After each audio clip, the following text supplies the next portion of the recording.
आपल्या आम्ही नगरकर या कार्यक्रमाप्रसंगी उपस्थित असलेले आपल्या जिल्ह्याचे ज्येष्ठ नेते आणि जिल्ह्याचे खऱ्या अर्थाने ज्यांनी पालकत्व घेतलेलं आहे असे आपले आदरणीय बबनरावजी पाचपुते साहेब, पुणे विद्यापीठाचे सिनेट सदस्य प्रशांत भाऊ गडाख, विक्रमसिंह पाचपुते, विक्रमसिंह खताळ पाटील, जयराज लांडगे, डॉक्टर राक्षे, संगमनेरवरून आलेले आदरणीय बाबासाहेब कुटे, जिल्हा अहमदनगरच्या जिल्हा क्रीडा अधिकारी म्हणून ज्यांनी अतिशय चांगल्या पद्धतीने काम केलं, आता पुणे इथं क्रीडा संचालनालयात ज्या काम करतात त्या गटंबर मॅडम, आजच्या कार्यक्रमाचे संयोजन ज्यांनी केलं ते स्नेहल जाधव, प्रसाद बडांगे, चंद्रशेखर गुर्डे, सगळेच उपस्थित, सगळ्यांचे नाव काय सगळ्यांचंच याच्यामध्ये योगदान आहे.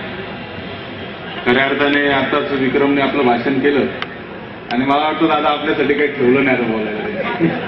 म्हणजे दादांना, बबन दादांना देखील प्रश्न पडला असेल की आता भाषणात बोलायचं काय.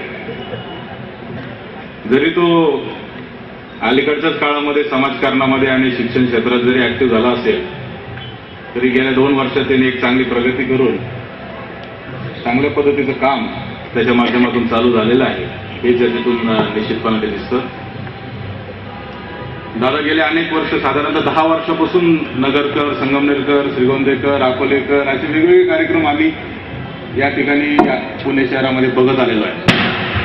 पण एवढा मोठा कार्यक्रम आजपर्यंतचा कधी झाला नव्हता.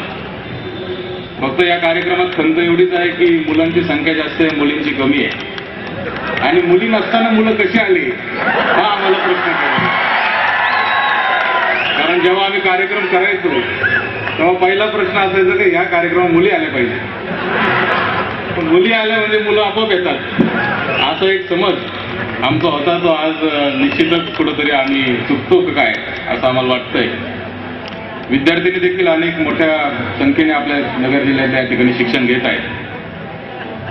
गेले 10 वर्ष आम्ही नगरकर कार्यक्रम घेतोय, संगमनेरकर घेतोय, अकोलेकर घेतोय, परंतु कुठंतरी असा ठोस काहीतरी एक कार्यक्रम हातात असला पाहिजे. वर्षातून एकदा आपण कार्यक्रम घेतो, दरवर्षी संयोजक वेगळे असतात, प्रायोजक वेगळे असतात, ठिकाण वेगळं असतं, थीम वेगळी असते, विद्यार्थी वेगळे असतात.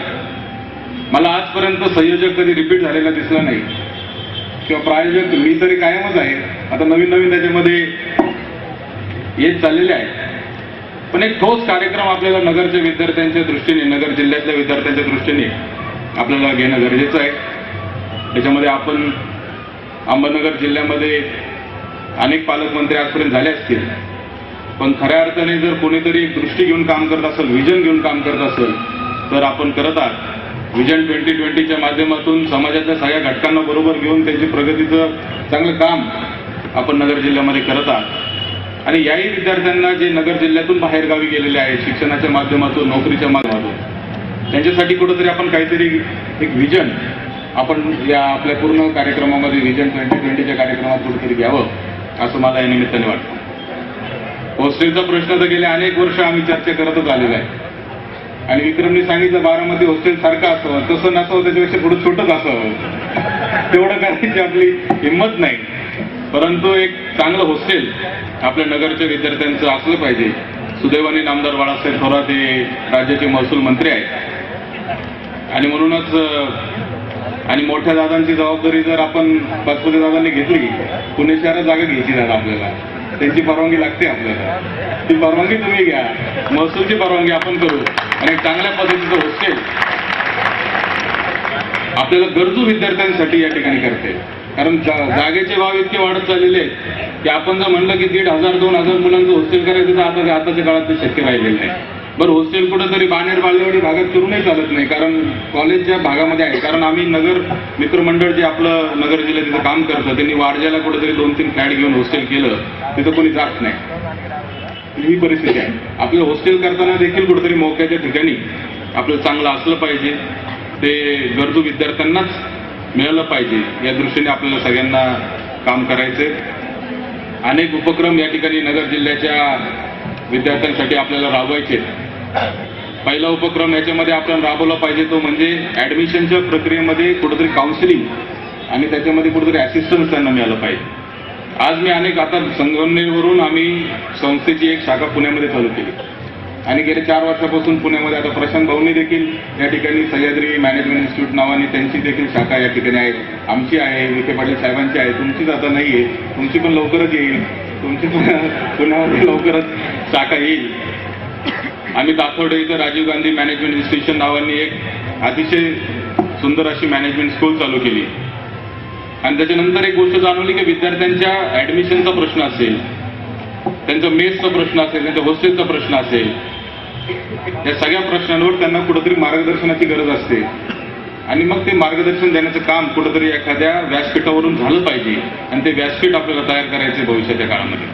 स्नेहलने आता सांगितलं वेबसाईट करायची, हे करायचे. मागच्या वर्षीच्या याच तारखेच्या कार्यक्रमात मी सांगितलं होतं की कुठेतरी काउन्सिलिंग सेशन आपलं असलं पाहिजे. म्हणजे ऍडमिशनच्या काळामध्ये कुठेतरी एक टोल फ्री नंबर तयार करून एक नगर जिल्ह्यामध्ये त्याची प्रसिद्धी देऊन, कारण मुलगा येतो, आम्ही मागच्या वर्षी एक कार्यक्रम जय हिंद युवा मंचच्या माध्यमातून राबवला.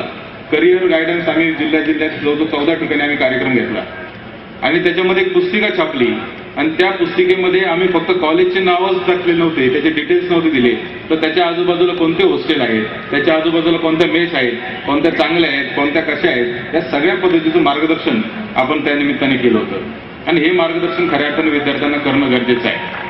दुसरी महत्वाची गोष्ट म्हणजे विद्यार्थी आपला इथं ग्रॅज्युएट झाल्यानंतर 90% विद्यार्थी हे पुण्यातच राहण्यासाठी प्रयत्न करत असतात. गावाकडे परत जाण्याची भूमिका मुलांची काही राहिलेली नाहीये. म्हणजे ती आमचीही नाहीये आणि तुमचीही नाहीये. कारण ज्यावेळेपासून पुण्यात राहिला, पुणे असं शहर आहे की त्याचा एकदा पुण्याचा नाद लागला की मग तो नाद सुटत नाही, अशी परिस्थिती आहे. म्हणजे ते एफसी रोडला गेल्याशिवाय आता विक्रम आणि मी एकाच वेळेस कॉलेजला होतो आणि आता पहिला कार्यक्रम आम्ही रुपालीने आम्ही घेतला होता. साहेबांच्या कन्या रुपाली पाचपुते ही फार ऍक्टिव्ह होती आणि हिनीच पुढाकार घेऊन आम्ही तो नगरचा कार्यक्रम पहिल्यांदा याच ठिकाणी मला वाटतं आम्ही घेतला होता. या शेजारच्या लॉनमध्ये कुठेतरी घरकुल लॉनला आम्ही घेतला होता आणि अतिशय चांगला. पुण्याचं असं आहे की पुण्यामध्ये म्हणजे आलं पहिले 2 दिवस तर गावाकडून पुण्याला आल्यावर थोडंसं विचित्रच वाटतं, कारण गावाकडे हे दिसत नाही काहीच. पुण्यात आल्यावर पहिले 2 दिवस तर आपल्याला सेट होताच जातात आणि फर्ग्युसन कॉलेज रोडला गेले 10 वर्ष मी बसतोय आणि तरी असं काही कुठं काही विषय म्हणजे झाला नाही. ते देखील एक खंत मनामध्ये दादा माझ्या आहे. पण या मुलांना इथून शिक्षण झाल्यानंतर जेव्हा ते कुठेतरी आपल्या उद्योगधंद्यामध्ये व्यवसायामध्ये नोकरीमध्ये जातात तिथं त्यांना मार्गदर्शन होणं अत्यंत गरजेचं आहे.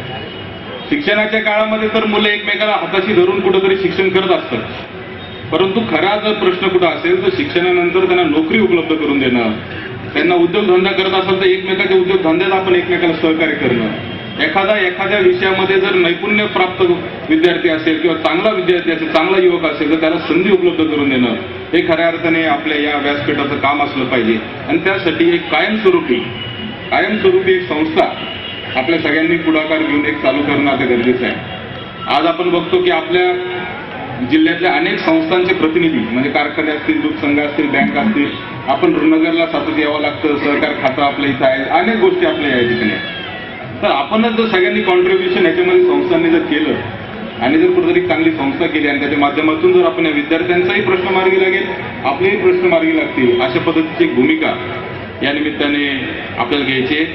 निश्चितच या कार्यक्रमाच्या निमित्ताने मी सांगेल की अनेक वर्षापासून या कार्यक्रमांना मी माझा वाटा कोणत्या ना कोणत्या माध्यमातून देत आलेला आहे. आमच्या संस्थेच्या माध्यमातून असेल, राजहंसच्या माध्यमातून असेल, राजीव गांधी शिक्षण संस्थेच्या माध्यमातून असेल, कुठून तरी आम्ही देत आलेलो आहे. आज संधी खऱ्या अर्थाने नामदार बाळासाहेब थोरात महसूल मंत्री झाल्यानंतर अशी वाटायला लागलेली आहे, असं वाटायला लागले की कायमस्वरूपी काहीतरी आपण या विद्यार्थ्यांसाठी करू शकतो, अशी एक आशा माझ्या मनामध्ये जागरूक झालेली आहे. आणि निश्चितच येणाऱ्या काळामध्ये पाचपुते साहेबांच्या मार्गदर्शनाखाली त्यांच्या कल्पनेतून आपण एक चांगल्या पद्धतीचं काम या नगरच्या विद्यार्थ्यांसाठी निश्चितच करू, असं मी या निमित्ताने आपल्या सगळ्यांना सांगतो. इतक्या मोठ्या संख्येने खरं म्हणजे नगरचा गेट टुगेदर म्हणलं की मुलं येतच नाही, अशा पद्धतीची कायम आपली खंत असायची आणि म्हणून ही सगळी मोठी संख्या बघितल्यानंतर हे खऱ्या अर्थाने संयोजकांचंच यश आहे. संयोजकांनी आता मला पण किती वेळा फोन केला आणि किती हे केलं आता मला माहिती आहे. ते स्नेहल वगैरे एकदम तयार झालेले. आता प्रसाद, आमचा पंडित कासार, सगळीच मंडळी एकदम तयारीचे आहेत आणि त्यांनी अतिशय चांगल्या पद्धतीने नियोजन करून हा कार्यक्रम यशस्वी केला. त्याबद्दल त्यांचे देखील आभार मानतो, अभिनंदन करतो आणि मला या ठिकाणी बोलण्याची संधी दिली त्याबद्दल